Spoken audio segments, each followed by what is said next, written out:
Hello, how are you? Well, I am just coming off of 12 hours of sleep. We just finished week 8 and I just traveled back from Alaska. So during week 8, I was in Alaska almost the whole time. And this was something that I knew I had coming. It was something I was thinking about, how am I going to do this? How am I going to be on my program?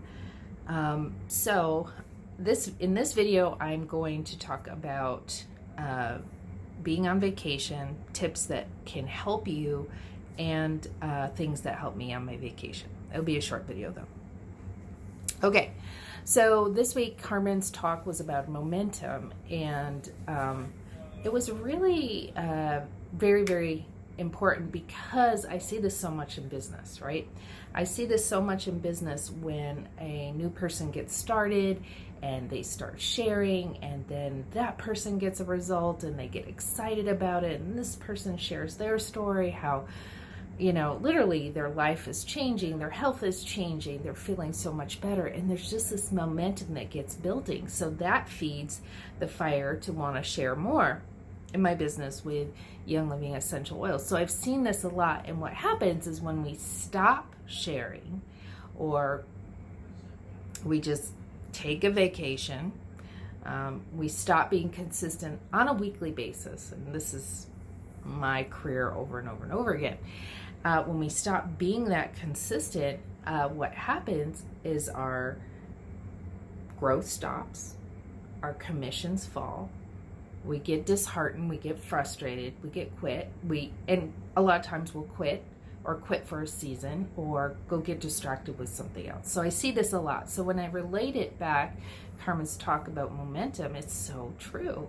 How many times have I had success and then I went on vacation and stopped doing what I knew, or gained the weight back and just wanted to quit, to have to start over. And that's the problem too, is when you have to start over, there's all this hard work you have to do again.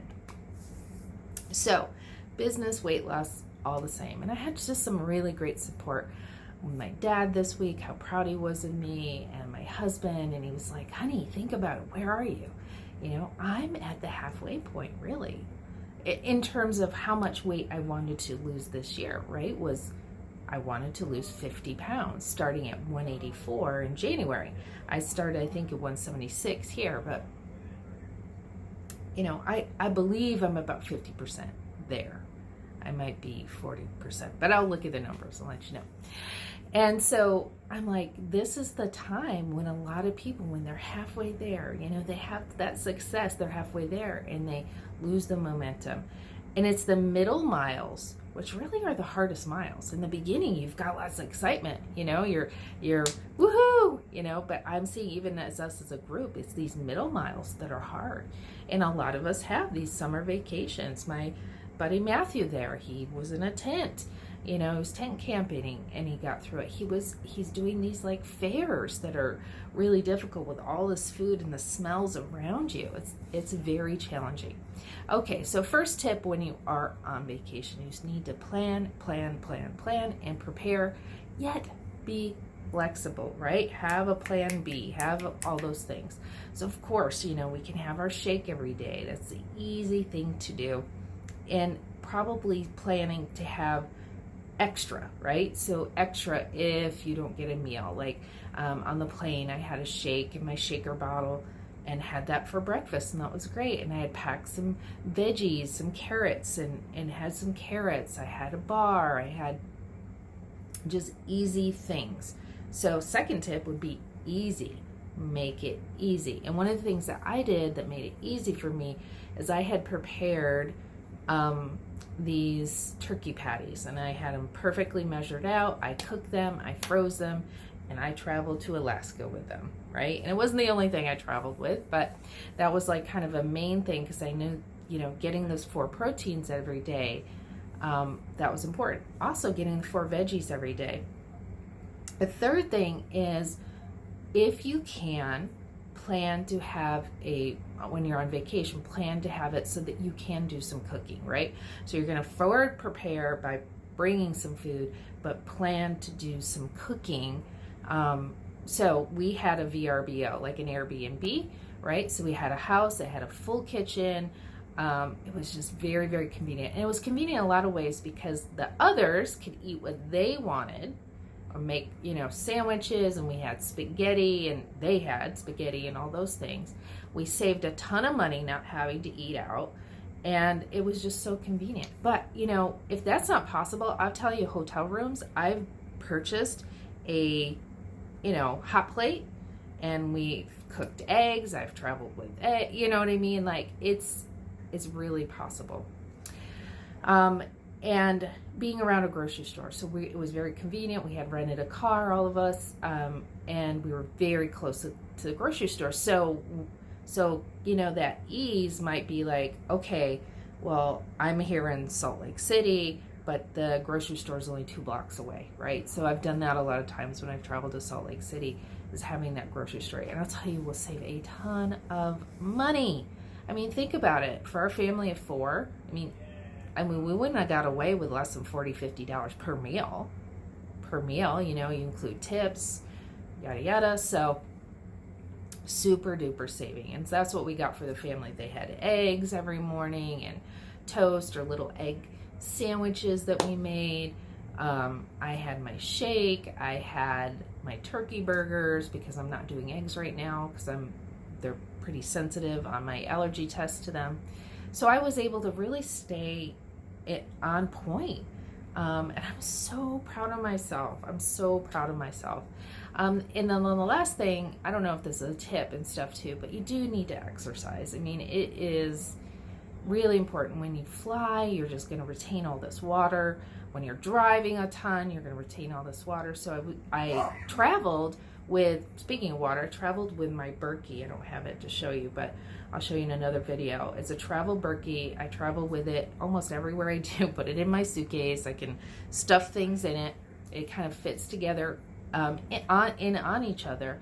And it is a lifesaver. Not only did it save us a bunch on not having to buy bottled water, although we did, for some things, but it was just to make sure I brought my water, and I brought my giant 64-ounce water bottle.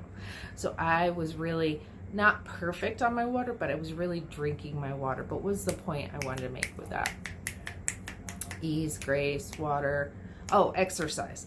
So you do need to exercise. So if you can find where you're staying, does it have a fitness center? So we stayed in a hotel in Seattle a couple of days, and we made sure, it had a little gym. So being on a very regimented program with this 80-day obsession, I knew I had to have some flexibility this week because I wasn't going to be able to be at a gym and I didn't realize how close to the main gym I was, but it's so much easier to work out from home or where you are. So the 2 days we stayed in a gym, I planned to do those workouts that I knew needed weightlifting, right? I knew they needed weightlifting. And had the weights, and it was perfect, and we had the mirrors, and it was great. And then the other days I planned my workouts were just, they have bands and things like that. So say you're not on a regimented program like me, but you are going to be consistent with strength building and stuff like that. You can find workouts that have band. You could find more cardio workouts, things like that. Absolutely minimum that you should do is walking, which most people do a lot of walking on vacations ahead. But here comes that, play to win, prepare to win, or plan to win, prepare, plan, protect your wins. But preparing means if you're going on vacation, you better start walking now. So many times we go to our Young Living convention and I have people just like hurting and their backs are hurting and things like that. I'm like, you better get your body used to walking 2-3 miles a day. Get those 2-3 miles, work up to 2-3 miles a few times a week so that you are not hurting so much. And include stretching, include stretching, include strength, include stairs, all of those things that you may be doing on vacation that your body's not used to. So if you're going to go on vacation, it's really important to prepare your body, right? It's important to plan ahead and see, what am I going to need? What's going to keep me the healthiest on my health journey? Whether you're losing weight or not, I mean, you don't want to come off vacation and feel like, ugh, like you've gained 10 pounds, which is common on cruises and things like that. But there's things that we can do to offset those things, okay? Next up is plan, prepare. What else did I share with you? Well, you can go back and look at the notes. I am at 10 minutes. Thank you so much for watching our videos. Please, please, please subscribe to our channel if you want all things health and chiropractic and nutrition, all of those things. I appreciate you watching to the end. That really helps our channel. I appreciate you sharing some of your comments. Share some of your comments of things that have helped you on vacation to stay healthy and to stay in momentum. What has helped you stay on your health journey and stay in momentum? I'd love to know. Let me know in the comments, and I'll talk to you later. Bye-bye.